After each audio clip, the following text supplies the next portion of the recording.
Triskel, bonjour. Minute Hérisson, le podcast qui t'aide à cohabiter avec la faune sauvage sans te brosser dans le sens du poil. Tu l'attendais peut-être? Alors voici sans plus attendre la réponse à la question de la dernière vidéo. Et c'était le verdier d'Europe. C'est lui le passereau le plus sensible à la propagation des maladies en France, car il propage notamment la salmonellose à cause des fientes qui s'accumulent rapidement autour des mangeoires, d'où l'importance de bien les nettoyer. Triskel, bonjour. Bonjour, je vous contacte parce que j'ai trouvé 3 choucas qui se sont fait tirer dessus par mon voisin. Oula, vous pouvez me dire s'ils sont toujours vivants? Oui, mais ils sont tous blessés à une aile et ne peuvent plus voler. Qu'est-ce que je peux faire pour les sauver? Eh bien, il va falloir que vous m'envoyiez le nom de votre commune pour que je puisse vous donner les coordonnées du centre de soins le plus proche. Super, je vous remercie. Mais vous êtes sûr qu'ils voudront bien prendre en charge les choucas? Ce sont des nuisibles, non? Bah non, justement, le chouca n'est pas vraiment considéré comme un nuisible au sens de la loi. Et c'est même une espèce protégée. Donc si le centre de soins n'a plus de place pour les accepter, il faudra les emmener à une clinique vétérinaire. Je vais vous donner l'adresse et le numéro aussi. Très bien, j'ignorais qu'il était protégé. Mais comment je dois m'y prendre pour le transport?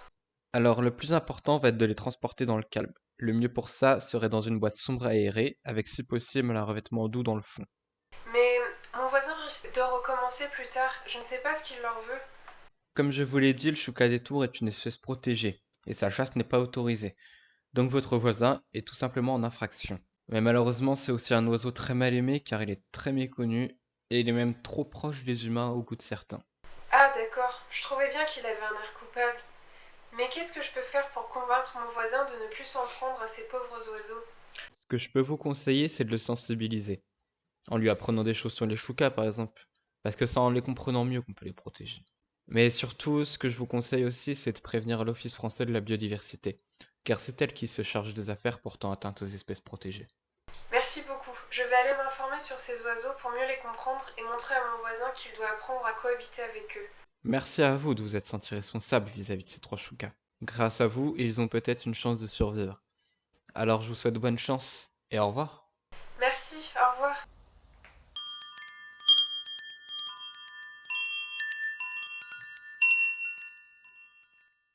T'as vu, il y en a du monde aujourd'hui. Ouais, en tout cas, j'espère que c'est bon signe et que ça signifie que les gens se posent plus de questions sur la situation de la planète. Oui, j'en suis sûre, c'est signe d'espoir. Tiens, voilà quelqu'un qui arrive. Bonjour. Bonjour. Excusez-moi, je viens vous voir parce que votre association a l'air de s'y connaître en protection des animaux.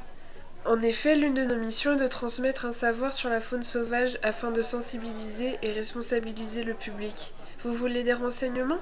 J'ai eu une discussion assez mouvementée avec des membres de ma famille à propos des choucas. Vous savez, ces oiseaux noirs qu'on voit souvent dans les champs. Certains ne les aiment pas et veulent les chasser et d'autres veulent les protéger. Donc je ne sais pas vraiment pourquoi les choucas en particulier font autant parler.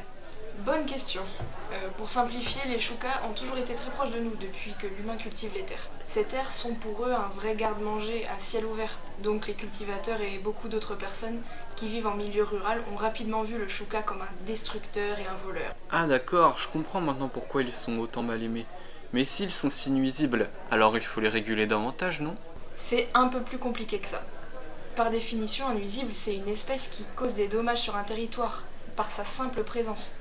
Mais même si le chouca peut être décrit comme tel, il ne fait pas partie de la liste des espèces nuisibles. Oui, il est même considéré comme une espèce protégée. Car même s'il peut faire des dégâts, la population de choucas n'est pas si grande et des études démontrent même que celle-ci ne grandit pas, donc il faut la protéger. Mais nous, on aimerait prouver qu'il existe des solutions non violentes et bien plus efficaces que l'abattage pour diminuer l'impact des choucas sur l'agriculture, et montrer que la chasse est même contre-productive au long terme. Ah, je comprends mieux, mais pas en quoi la chasse est inefficace. C'est simple, elle peut engendrer des risques sanitaires, d'abord dus au stress. Elle fait déplacer des populations seulement à très court terme. Et comme d'autres espèces, si les choucas voient leur taux de mortalité augmenter, ils s'adaptent, ils augmentent leur fécondité. Autrement dit, ça fait l'effet inverse de celui recherché. Voilà. Alors que maintenant, il existe de bien meilleures solutions. Par exemple, on peut placer des ballons à l'hélium qui repoussent temporairement les choucas. Il existe aussi de nouvelles méthodes de plantation des semis qui évitent d'attirer les oiseaux. Maintenant que vous le dites, c'est vrai que la chasse a toujours été le moyen utilisé comme étant le plus simple pour réguler une population. Mais en fait, on ne pense pas assez à chercher d'autres solutions plus efficaces ou même plus respectueuses pour les animaux. Et je ne m'étais jamais intéressé aux choucas avant. Mais quand je les observe maintenant, je les trouve vraiment fascinants avec leurs yeux clairs ou leur façon de se déplacer. Exactement, c'est ce qui est chouette avec les animaux. Quand on les regarde de plus près, on leur trouve toujours une forme de beauté, aussi bien intérieure qu'extérieure. Et puis si ça peut vous intéresser, sachez que les choucas et d'autres corvidés sont particulièrement étonnants sur de nombreux points. Par exemple, j'ai lu des études qui montrent qu'ils sont capables de communiquer par un simple regard ou de résoudre des casse-têtes complexes, même de s'échanger des informations précises sur leur situation sociale. Plus on en sait sur eux, plus on a envie de les protéger. Waouh, ça a l'air vraiment intéressant. J'aurais encore plein de questions à leur propos, mais je vais devoir y aller. Je vous remercie de m'avoir éclairé sur ce sujet, je pourrais même prendre part à un potentiel débat maintenant. J'espère, et y a pas de quoi, c'est nous qui vous remercions. Ça fait toujours du bien de voir qu'il y a des personnes qui cherchent à comprendre ce qui les entoure. Et puis si jamais vous trouvez un chouca en détresse, vous pourrez nous appeler. On se donnera à fond pour vous aider.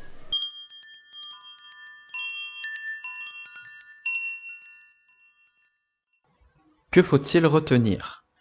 Il est très important de connaître un sujet avant de le traiter. Les choucas et la plupart des oiseaux communs ont une mauvaise réputation aux yeux du grand public car ils sont en réalité très méconnus. De plus, il faut toujours envisager la cohabitation avant d'en arriver à des solutions plus extrêmes, car sans cohabitation, il n'y a pas d'équilibre, et il est primordial à la survie de tout être vivant. Comme tu le sais, nous avons l'habitude de poser une nouvelle question à chaque fin de vidéo. Voici la suivante. À un humain de quel âge peut-on comparer la vitesse d'apprentissage d'un chouca dans l'utilisation d'outils? 1. Un humain de 2 ans. 2. Un humain de 4 ans. 3. Un humain de 82 ans. Ou 4. Un ordinateur de 30 ans. On te laisse y réfléchir et on y répondra à l'épisode suivant. Si la vidéo t'a plu et que tu en veux plus, pense à laisser un pouce bleu, à t'abonner et même à activer la cloche. Et si tu as quelque chose à fêter, sache que Triskel est maintenant partenaire de la plateforme Gandhi, grâce à laquelle tu peux créer une cagnotte qui sera reversée à l'association. Pour plus de précision, un lien est en description. Prenez tout soin de vous et surtout n'oubliez pas, la nature est bien faite, alors protégeons-la.